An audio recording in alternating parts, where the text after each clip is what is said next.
CEO of Search Intelligence Ltd, a digital PR agency. Fery, how are you doing today? I'm very good, thank you. I'm grateful to be here. I've got well. We're very grateful to have you back, Fery. We had such an interesting conversation last time that we had to get you back on. So, um, this conversation was originally was going to be framed as something ever so slightly different. But having spoken to you a little bit more about the topic, I feel like this is going to be an even more interesting conversation than the one that I originally pitched to you. So we are going to be discussing Black Hat SEO and White Hat SEO and the sort of the differences in between. But Ferry, you have something to say about Black Hat SEO, don't you? So let's get started first. I was always taught, in any sort of discussion topic, define your terms first. So very briefly, Ferry, what is Black Hat SEO, Black Hat SEO, and what is White Hat SEO? How do they differ? These are very exotic terms, I would say, right? And many people, maybe I'm not interpreting it well, but my interpretation of black hat SEO is where you do something that is not exactly as Google says you should do it. That's black hat, and it's not black or white, right? Um, Black hat SEO is everything you do that's against Google's guidelines. For example, any any content or any technical implementation that you do um, should should not be trying to manipulate the rankings of the Google. Even any content that you create, even any link that you build, it should be made not for Google. Like think of if Google wouldn't exist. Um, this comes down especially to link building. I know in link building is like the biggest, black hat links or white hat links. That's where this black hat is being mostly used. It was different in the past where you could just cloak the website with keywords and just hide the keywords and then Google would pick it up and then you would rank because you had 2,000 keywords on the page that were hidden. That doesn't work anymore. It's out. I think the hottest kind of area of the black hat discussion is in like links. And there's so many things you can do, like bait and switch things where you attract links to a website that's not about let's say gambling, but then after a few months, once the links are being picked up by Google, you redirect those that website. That's another black hat. But I think the most sensitive thing where people might call that a gray hat, but it's actually black hat. It is where SEOs buy the links and they go to a publisher, say, "Hey, I can pay you if you publish this article with the link to our client or to even my website." And many people call that gray hat because, well, like the website is good and the article is good. As long as you give an incentive to anyone to give you a link, that's black hat. Google says, don't pay for links, earn the links. And I just want to make it clear, I'm a big fan of black hat links. I know they work. I built thousands of black hat links, black hat, I mean paid links in the past, and I'm still a big fan of them. We don't do, guest posts anymore. We only do digital PR, which is, the white hat version of link building, where you earn the links with an interesting research or an expert commentary that you do. But I think black hat, link building should not be dismissed because it still works and it works pretty well when combined with other methods as well. So even though I'm not, I I'm very biased to say that you should not buy links. You should earn them with our campaigns.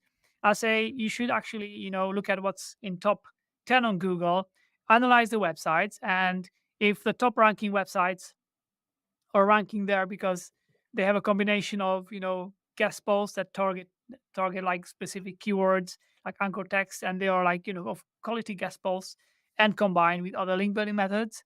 I think you should just replicate whatever works. So if the SERP is dominated by 80% by websites that actually bought links and have links that they paid for, I know it sounds bad and I know it sounds like shady, but I think you should just do whatever works.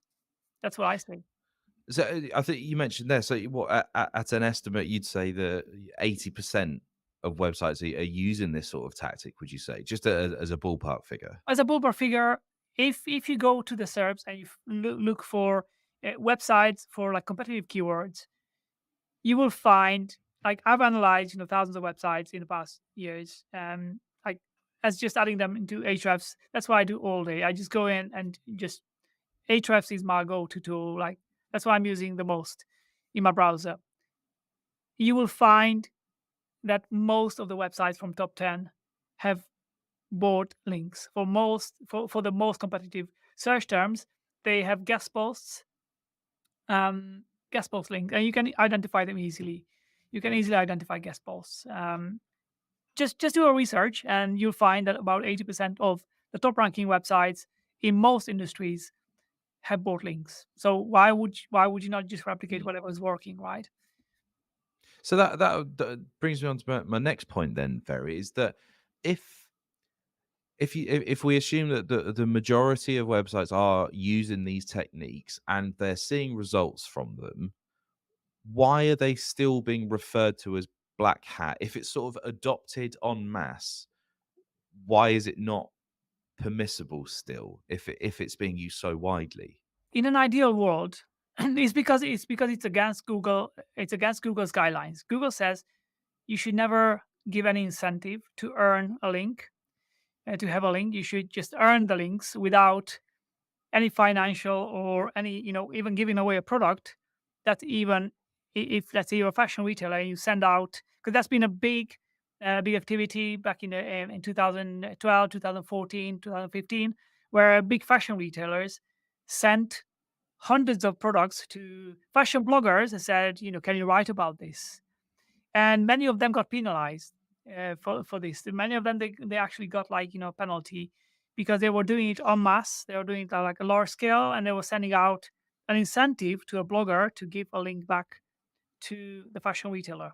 So Google says don't give any incentive. You have to earn the links. That's the ideal world. Mm. Of course, we are far from the ideal world, and probably that's never going to happen, right? If As long as there's any flaw in the algorithm, I mean flaw, like, it's impossible for them to actually detect every link as being bought.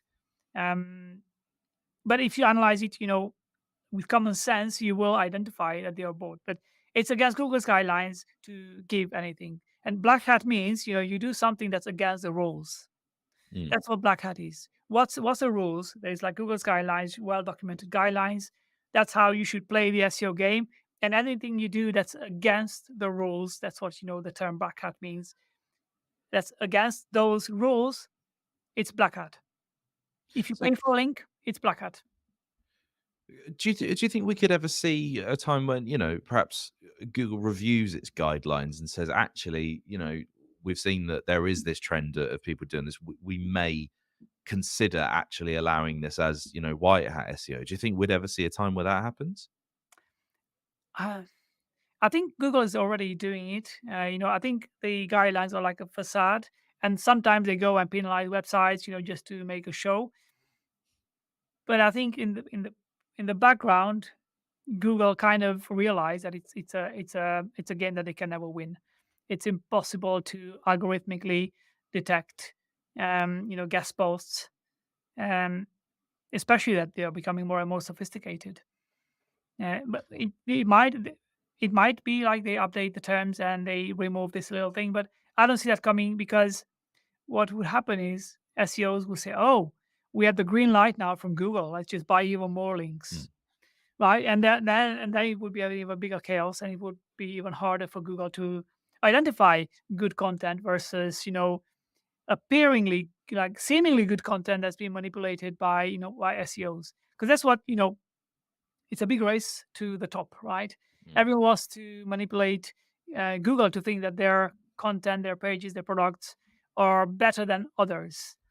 And it's in some industries, it's a mess. In some industries, it's crazy what's happening. So if Google would say, "Oh, we are good, you're good to buy links," then everyone would just probably quadruple the budgets for buying links, because Google said it's okay to buy links because it's going to help us. Which, by the way, it does help, but it's going to help us without any risk.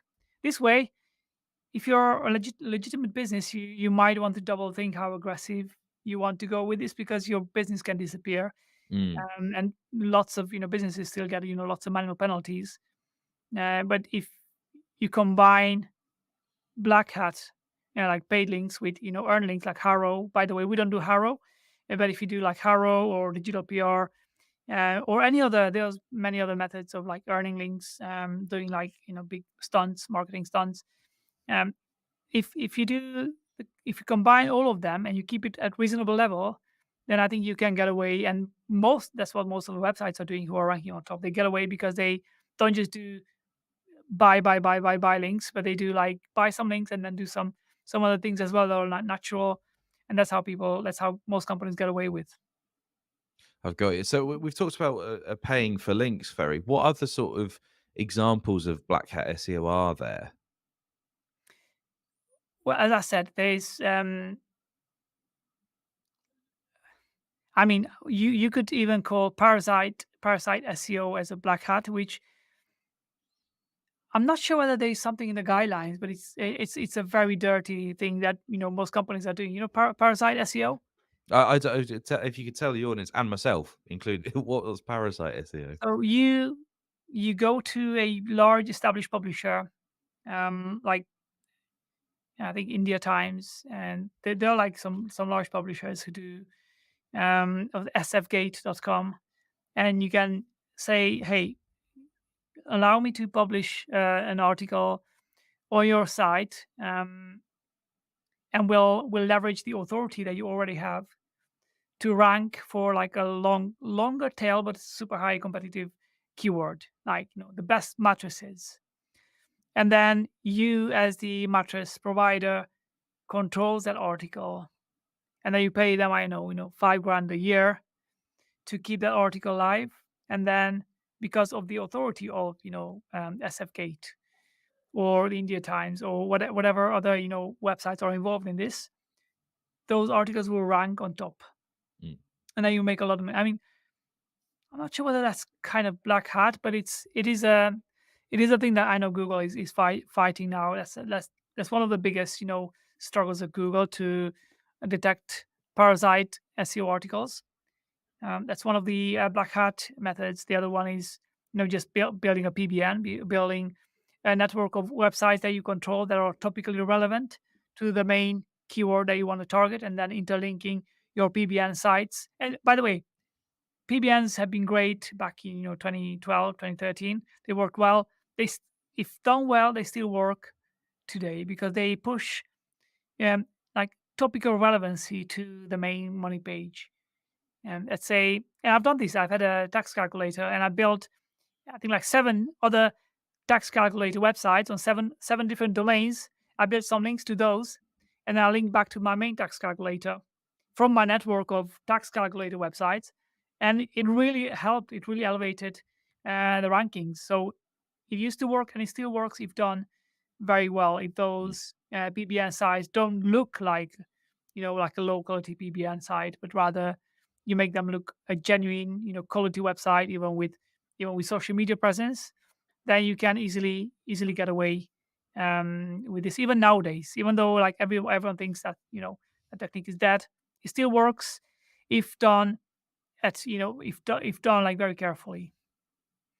Absolutely. So it's something that's intrigues me then, Ferry, is if we've got you've got your Black Hat SEO, you've got your White Hat SEO, which is playing the game as Google wants you to do it.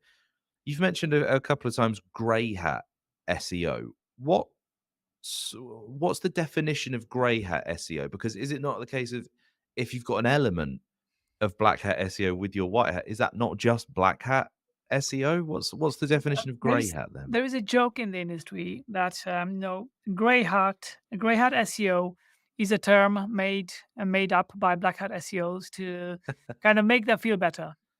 And Right. by the way, I've built lots of links, and I consider myself a gray hat SEO. So I'm not talking about them. I'm talking about even who I was, and sometimes I am a big fan of that. So I'm not like dismissing people buying links. I mean, if it works, go for it, right? But I think that's a joke. Like gray hat SEO is a term made up by black hat SEOs who want to feel better.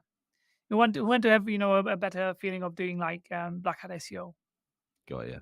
Okay, so it's a self-preservation joke, is it? Okay, got Like, I you. mean, yeah, if it's gray, then it's most likely black. Sure, I get you. So then, I mean, you've said, a couple of times, like, oh, if this particular technique, if it works, then that's great. What are the risks of implementing a black hat SEO tactic? You mentioned earlier that your business could just disappear. What are the actual risks of using it? Google can just completely remove your website from the index. That well, that's pretty Overnight, you can final, get isn't it? a yeah, you can get a, an email from Google saying manual action, and then saying, we've detected unnatural links to your website. Please resolve the issues. And then the what n- when you Google even your brand name, sometimes it will just disappear if Mm, you do it in a very aggressive mode. And I've seen this many times with competitors, with our with some of my own websites as well. I've lived throughout the decade or more in SEO. I've seen lots of things, and I've seen people coming to me to help them remove penalties, and I did have some penalties that are removed. I've seen one of my friends has got like 30, 40 websites. He, one day he was messaging me on Facebook saying all six of my websites from this niche got a manual penalty. Six of his he makes a lot of money with them every month from ads. And six of these websites were like completely penalized, and they had to go and disavow some links and then submit a reconsideration request. And they're back now, but they're not quite at the same level as they were before. So it's a big risk. mm. But that's why you should not just do just black hat, right? You should combine things and do 50% of what others are doing, but then also do like the other 50%, like do it in the right way with earning links. And Harrow, I think Harrow is the starter way to do it. Help a report out, where you go and answer journalist queries. And there is I think quoted.com or something like that you can use. There are some good platforms where you can actually start and getting links for free, earn by answering journalist requests for um, for like an expert commentary or like an expert insight.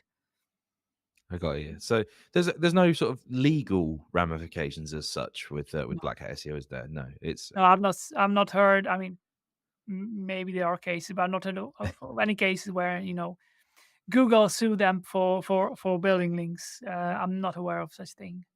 okay. Well, I mean, yeah, fingers crossed it never gets quite that serious. Yeah, But that would be a mess for the SEO industry because everyone would. Yeah, that would be crazy. Ferry, we've mentioned, purchasing links and that sort of thing. Let's assume that if somebody doesn't have a lot of money to put into SEO, like the budget, if it's a new business, something like that, they're just sort of starting out with SEO. What are the key things that they need to do first when budget is restricted? And I'll give you an open here, Ferry. It can be either white hat or black hat SEO. What do you think? I think it depends on the business, but first they should have their website in order, and they should have something valuable on the website. If they don't have budget, they should have valuable information. Maybe if you're an accountant, you can set up a tax calculator and then reach out to other finance bloggers and say, hey, we got a useful calculator that your audience might find useful. Do you mind adding a link in your resources page to back to our calculator that can help your audience? That's white hat, right? Yeah. That's it's a bit slow lane, and it's a numbers game. You might have to email 1,000 finance bloggers to actually get 10 links, which means you might have to spend 3 months. But that's a place to start from, right? Going on forums, answering questions. If you're like a plumber website, then you might just go on forums and just write an article to an answer on the forum, and then just go back to the forum and then answer the question, then link back to your article. You might have chances of the link being left alone if it's useful and relevant to that question that's been asked on the forum. So that's a good way to start with, like white hat, right? Try to find problems in the industry, answer them on your website, and then reach out to where the problem was asked, like the solution was asked for, and then resolve it with the link that you share. That's kind of white hat because you provide value with not with money, but rather with a valuable answer. Mm, That's where I will start if if I had no budget to pay for links, and even if you had budget, I think that's something that people should do, right? And create useful resources on the website based on what people are asking on forums, and then just go on forums and just help others with like genuine answer, like thorough genuine answer, so good that the forum admins have no choice but leave the answer there. That's the key. Give them no choice but to leave your answer there because it's so good and so valuable to the thread. excellent stuff. That's a fantastic response, the Ferry. I think we're going to have to start to wrap up our conversation here, Ferry. But we're slightly running out of time. But you've once again you've offered up some incredible value and insights to our audience. If you want to see another conversation that I had with Ferry, this was some time ago, a few months ago. If you go to leadforensics.com/webinars, you'll be able to find us discussing SEO. It was about 6 months ago now, I think, wasn't it, Ferry? But so Ferry, I will come back to you with one final question. But just before I do, this webinar is obviously brought to you by Lead Forensics, which is software which identifies anonymous visitors to your B2B website in real time. It shows you their customer journey, what links they've clicked on, pages they've looked at, and all in real time. So, if you'd like to book an obligation free trial or sit a demo with us, there is a link which is on the screen right now. So, just click yes, please, and we will get in touch to arrange that for you. There's also another link on screen, which is our webinar feedback survey. If you could just fill that one out for me and let me know what you enjoyed about this week's webinar, that would be really, really helpful too. So I'll leave those links up as we come to the end of our conversation with Ferry here, but we will return to this now for Ferry. The final question I have for you today: what is in all of our conversation that we've had today about Black Hat SEO, White Hat SEO, and all the differences and the nuances between the two? What is the one key takeaway you would like everybody to go away with who's watched this with us today? I would say don't criticize Black Hat SEO, and always look at what's working now and what you feel good about doing. Always analyze the top down results for your industry, see what those websites are doing, and yeah, try to keep it as wide as possible, but don't shy away from even buying links. Uh, you have to do what's working for your business and now and maybe next year and in the midterm future. Don't just say, oh, I'm not going to do this because Google says I shouldn't do it. Just check the facts. I would just say, even ignore what I say, just check the facts, right? Check the facts. Just like with a doctor. If you go to a doctor and says, oh, you need like a surgery to take out your adenoids, well, thank you very much. Let me check. Let's do a factual based analysis. Can we do like an X-ray to actually measure if the adenoids are increased? And we actually had this, this summer with one of my girls, and we found out that we don't have to take out the adenoids because the facts suggested that the adenoids are not increased. It was just the symptoms. So do the same with SEO. Ignore what I said. Ignore what Google says. Check the facts. Check out what's working in your industry, in top 10, and just do what's working. That's it. Well, amazing stuff. Ferry, thank you so much for sharing your insight with us once again. Do keep an eye on Lead Forensic Socials for news of our upcoming webinars, and we will see you again very, very soon. Ferry, again, thanks.